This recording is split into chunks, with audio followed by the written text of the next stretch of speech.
Assalamualaikum warahmatullahi wabarakatuh. Selamat datang di Samutif IT. Pada video kali ini kita akan membahas sebuah materi ya. Ada yang request di kolom komentar. Kalau nggak salah itu, wait.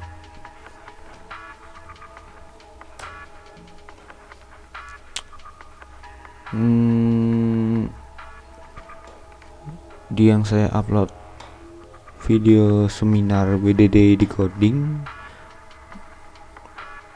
Sebagainya kita lakukan dengan secara tatap muka. Sekarang kita Nah, lakukan ini dia. secara online menggunakan Dari tadi dia yang aplikasi, meminta bahas full tentang malware analysis Meeting, dong bang, lalu juga atau ada digital forensik Microsoft Teams dan sebagainya. cara menjadi Dan itu advance-nya. mengubah cara kita dan intensi. Nah, seperti yang kita tahu itu, ketika kita ingin belajar digital forensik, kita berarti harus belajar yang pertama ada pengertian digital forensik, dan tahapannya juga ada assessment, acquisition, examination, documenting, dan reporting. Juga ada kegunaan ilmu forensik, contoh software digital forensik.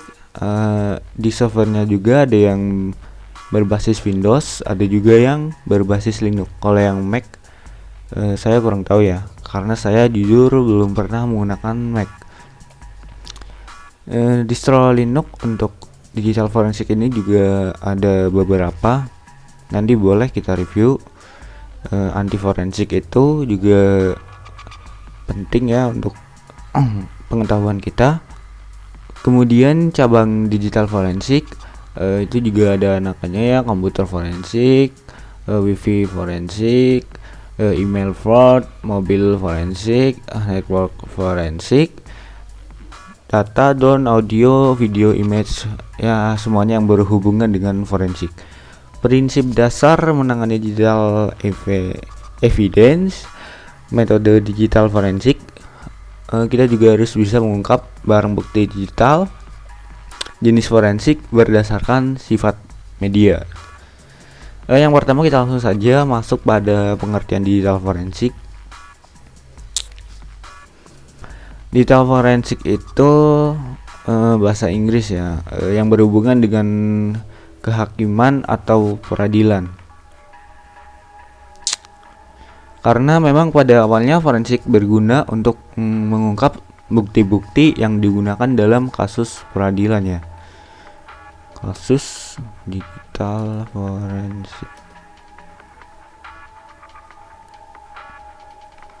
Bila digabungkan dengan digital, yang artinya itu sesuatu yang berhubungan dengan komputer atau teknologi informasi, maka digital forensik atau forensik digital adalah suatu ilmu pengetahuan dan keahlian untuk mengidentifikasi, mengumpulkan, menganalisis, dan menguji bukti-bukti digital untuk menjadi sebuah kasus yang bisa ditangani. Nah, ini ada investigasi kasus kecurangan ya. Ada melacak dokumen yang dihapus, mengungkap riwayat pencarian internet dan email, bersinergi, dan masih banyak lah yang lainnya. Ini saya berikan contoh aja ya.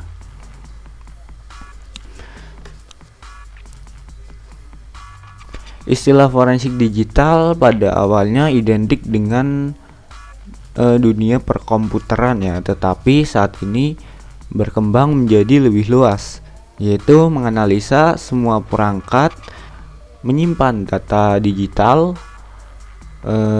Forensik digital sendiri diperlukan karena biasanya data di perangkat digital dikunci, diganti, atau disembunyikan, bahkan bisa juga dihapus. Kita masuk pada tahapannya. Yang pertama tadi ada assessment.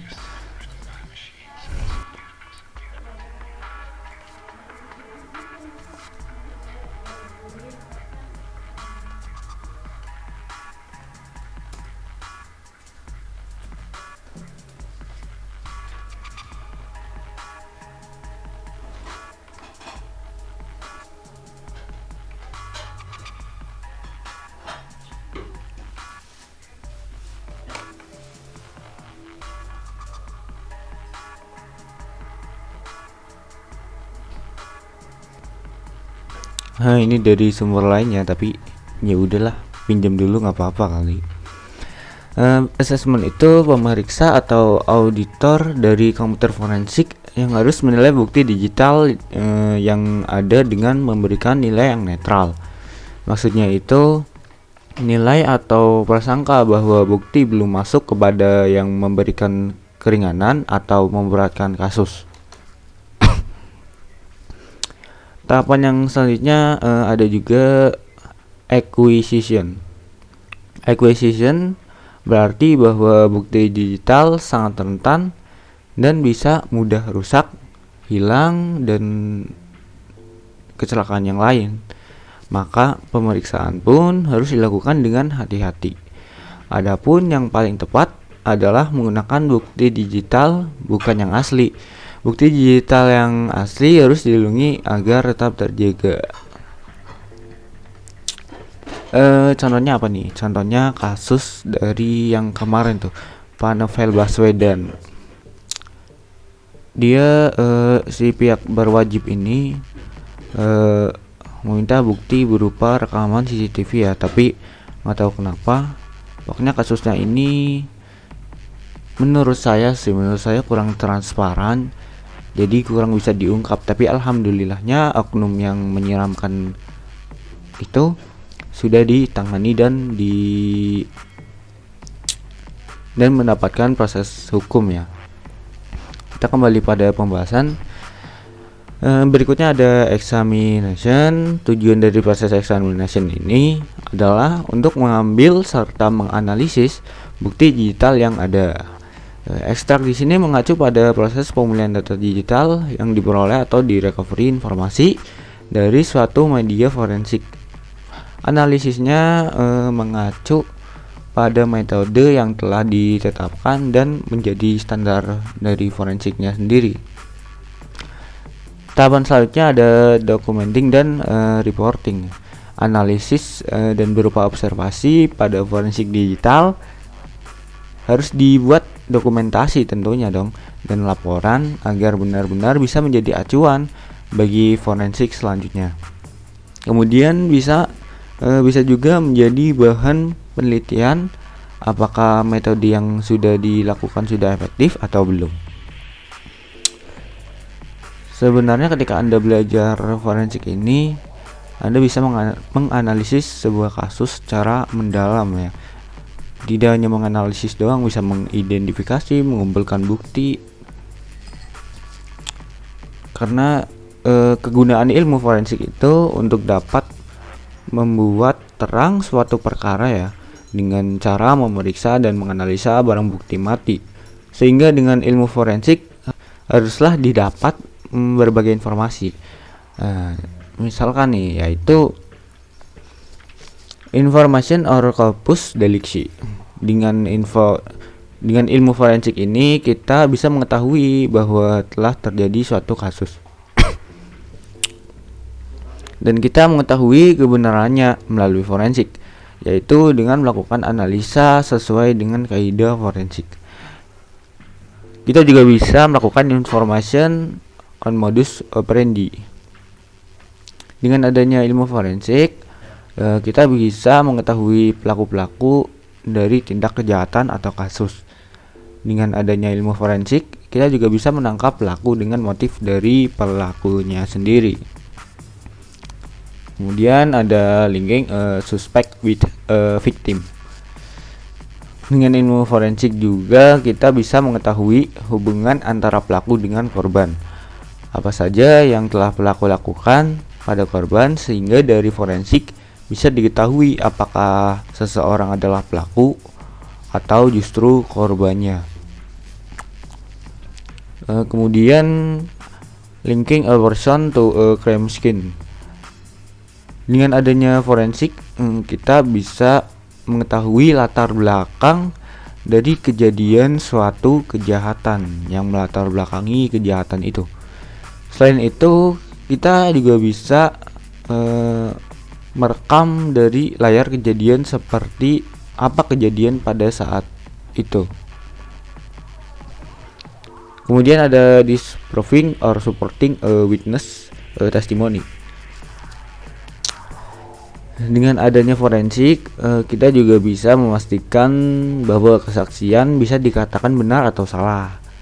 Nah, kesaksian yang benar adalah kesaksian yang sesuai dengan hasil forensik. Jika kesaksian tidak sesuai, maka bisa dikatakan bahwa seseorang telah beraksi palsu lah ya, atau membalikan sebuah fakta, atau mengada-ada atau membuat hoax. Identification of a suspect. Yang berikutnya identification of a suspect. Identification of a suspect.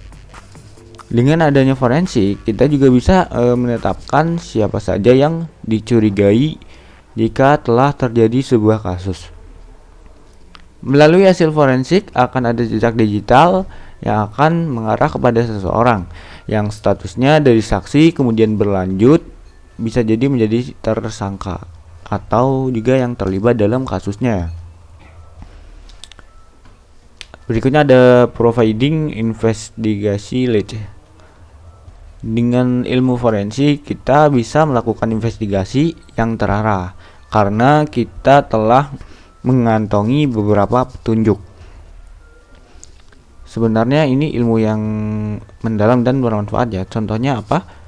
Contohnya itu saja. Contohnya Pak Novel Baswedan. Kalau kalian ingin belajar kasus itu menggunakan digital forensik. Contoh dari software digital forensik itu dalam melakukan pekerjaannya, seorang auditor forensik digital memerlukan software atau tool yang akan membantu proses forensiknya. Yang pertama saya bahas dari tools yang berbasis Windows dulu deh, karena mungkin beberapa orang enggan ya pakai Linux karena mungkin pusing atau belum terbiasa saja. Tool yang berbasis Windows yang pertama ada Incase. Incase merupakan software untuk analisis data digital yang sangat komprehensif. Tool ini biasa digunakan untuk melakukan forensik jika ada insiden atau kasus yang berkaitan dengan dunia digital. Kita coba lihat toolsnya. Incase. Karena dari tadi kita cuman melakukan pembahasan ya. Video ini lebih ditujukan pada arah pendengaran bukan penglihatan.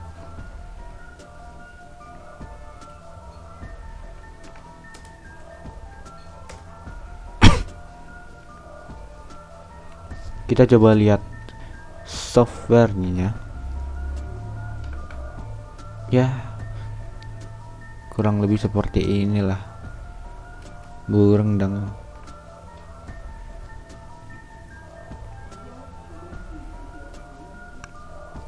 ini kalau kalian pernah membuka apa ya, Websak, tampilannya mirip Websak ya, atau Bursuit juga mirip Bursuit. Ini adalah tampilan dari tool Incase yang berbasis Windows. Yang selanjutnya juga ada tool FTK Forensic Toolkit. Kita coba lihat di Google.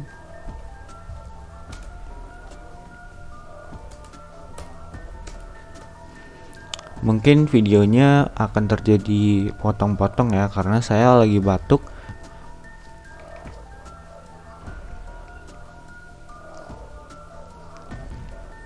Ini juga white. Ini juga tampilannya kurang lebih sama lah sama yang tadi, seperti tampilan Bursuit ya. Kalau kalian pengguna Linux dan pernah memakai, ini adalah tampilan dari Forensic Toolkit. Tetap saja kalian harus belajar ilmu IT sih untuk mengetahui semua ini, terutama ilmu analisis data digital. Selanjutnya itu ada WinHack dari Equash.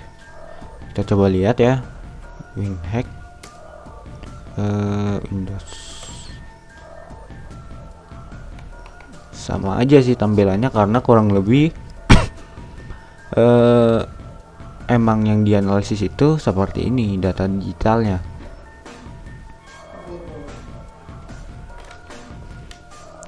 Lalu ada juga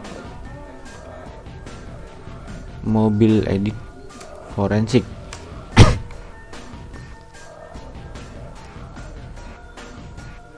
Mobile edit forensik. Nah, seperti ini kah? Oh, ini GUI-nya lumayan nih. Lumayan menarik ya, tidak membuat pusing seperti tadi kan kalian mungkin mual ya melihat seperti itu. Nah, ini juga ada nih yang kayak gini nih. Ini untuk sepertinya untuk lebih ke arah HP ya, untuk mengenali HP, data-data HP, seperti apa HP itu, about of ponsel gitulah. Dan kita juga perlu recovery my files forensik. Kita tulis forensik. Nah, ini kan untuk merecovery atau mau mengembalikan data yang hilang ya menggunakan tools ini. Sebetulnya tidak usah menggunakan recovery my files juga bisa sih. Kita bisa menggunakan tools recovery lainnya seperti iOS. Ini loh maksudnya. EOS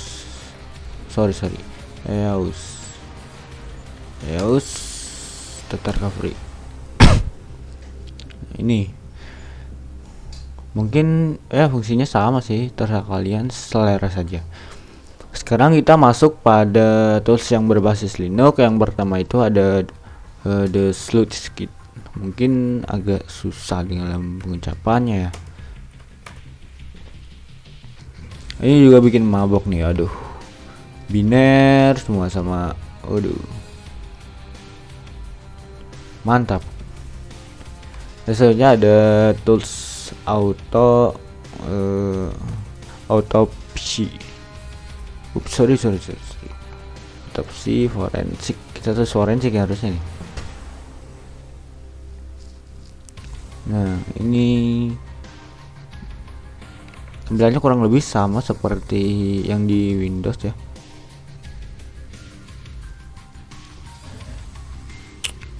Karena ini merupakan tools yang bertujuan sama sih, jadinya kurang lebih ya seperti itu saja. Bedanya ini dari platform mana? Forensik.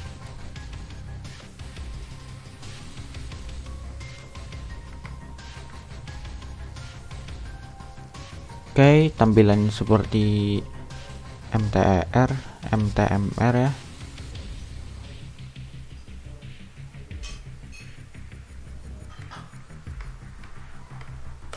Kita lihat tools selanjutnya, ada Formos.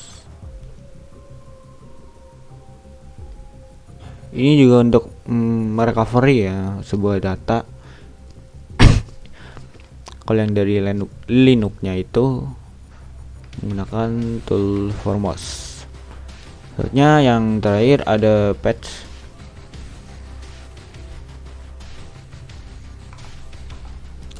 Kita lupa menulis forensik.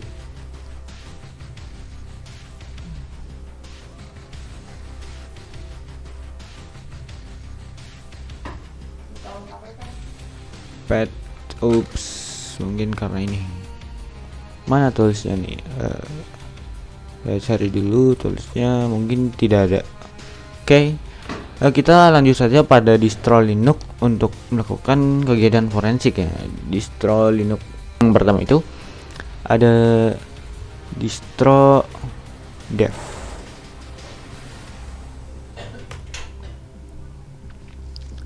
zero. Ini KDE ya. Kok ada ini Ubuntu sih. Nah, ini lengkap nih toolsnya nih. Untuk melakukan forensik sudah dipasangkan toolsnya nih di distro dev ini. Dev itu distro Linux yang dibangun khusus ya, emang dijalankan secara dijalankan live juga bisa, dan mungkin diinstal juga bisa ya. Nanti barangkali coba mereview distro ini boleh. Selanjutnya ada distro Helix. kaos distro dong, distro Helix Linux. Nah ini mantap nih. Oh ini kali Linux dong. Helix. Ini GUI-nya juga udah mantap nih kayaknya nih.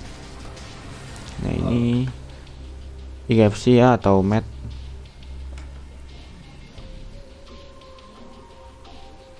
Ini sih mat sih. Ini juga udah tersedia tools forensik. Ini mat. Parrot juga mat nih. Sama kan.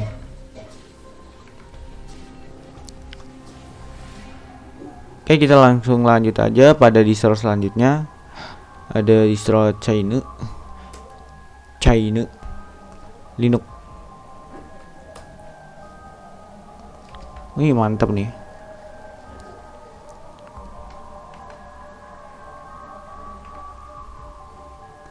Computer Investigation Environment. Keren sih. Ini apa ya? KDE kali ya. Yang biasanya kayak ini KDE sih. China ini dikembangkan untuk forensik. Selain itu, aplikasi ini punya GUI yang baik ya untuk digunakan user untuk mempermudah user, friendly lah buat user. Setelah membahas dari distro apa saja, kita juga harus mengenal anti forensik. Anti forensik itu tindakan yang dilakukan menghilangkan bukti digital diperlukan dalam proses digital forensik. Anti forensik adalah tindakan yang dilakukan untuk menghilangkan bukti digital juga diperlukan dalam proses digital forensik. Tindakan ini seperti menggunakan web data pada media digital seperti flash disk, bisa smartphone atau hard disk, memory card, intinya berhubungan dengan penyimpanan ya. Dan cara lain yang sedang dilakukan proses digital forensik pada barang digital tersebut. Lalu tindakan anti forensik yang lain lebih ekstrim, yaitu melakukan media perangkat keras dengan cara dibanting atau dihancurkan lah. Ininya menghilangkan jejak ya. Dan cabang digital forensik itu, di dunia digital forensik ada cabang yang masing-masing terbagi dalam media digital yang berbeda. Antara lain komputer, ini bentuk forensik yang mengkhususkan media komputer yang menjadi target auditnya. Yang kedua ada wifi forensik, adalah bentuk forensik yang mengkhususkan media digital wifi. Media wifi saat ini sangat kompleks yang terdiri dari berbagai perangkat dalam proses forensik yang dibutuhkan. Selanjutnya ada email fraud investigation. Forensik email berarti melakukan analisa terhadap email. Ada selanjutnya mobile forensik. Forensik perangkat mobile merupakan cabang forensik digital yang berkaitan dengan bukti digital dari perangkat mobile. Network forensik berkaitan dengan pemantauan analisis lalu lintas jaringan ya. Database forensik merupakan cabang dari forensik digital yang berkaitan dengan analisis objek berupa database. Drone forensik, penggunaan drone yang semakin banyak saat ini memandang perlu dilakukan forensik drone. Dalam forensik ini berhubungan dengan forensik lainnya seperti mobile, komputer. Selain itu, analisa yang biasa dilakukan adalah jalur dari drone itu sendiri. Audio forensik atau suara ya adalah jenis forensik yang melakukan analisa pada suara yang menjadi sumber bukti. Selanjutnya ada video forensik, kurang lebih sama saja pada seperti audio forensik, di mana video bisa menjadi sumber bukti digital ya, seperti CCTV atau rekaman lainnya. Image forensik ini juga sama seperti video ataupun yang audio, mengumpulkan gambar-gambar berupa bukti digital. Selanjutnya ada metode digital forensik. Yang pertama itu investigation. Ini buat penghias layar aja sih.